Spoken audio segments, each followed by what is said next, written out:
Hello, St. John's family. Vicar Ryan here with your daily devotional. For our time today, I chose Deuteronomy 31:6 to take a look at.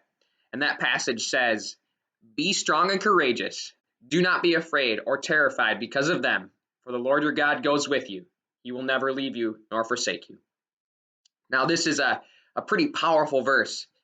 It might alleviate some of your fears and fill you with courage on its own, but if one reads and understands the passages around it, it is all the more powerful. In Deuteronomy 31, Moses is talking to Joshua. Before our passage, he has just told Joshua that he's about to die and that Joshua will have the Herculean task of taking over for him, the man who just led Israel out of Egypt and through the desert over some 40 years. Oh, and by the way, he also lets Joshua know that he will have to lead the Israelites across the Jordan River, and then he will be tasked with leading an army that will clear out the various armies and people that occupy the land of Canaan, the promised land. Now, that is quite the assignment Joshua has been given. You can see why he might have needed some encouragement. That is the background of this passage.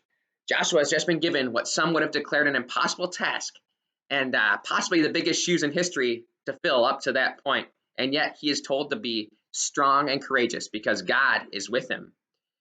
As one reads the book of Joshua that follows Deuteronomy, they will see that Joshua was highly successful because the Lord was with him. And this promise, it applies to us too.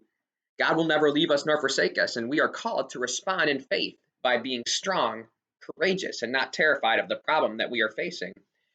God made it possible for the Israelites to cross the Jordan and defeat the Canaanites. Be certain that he can take care of your situation as well.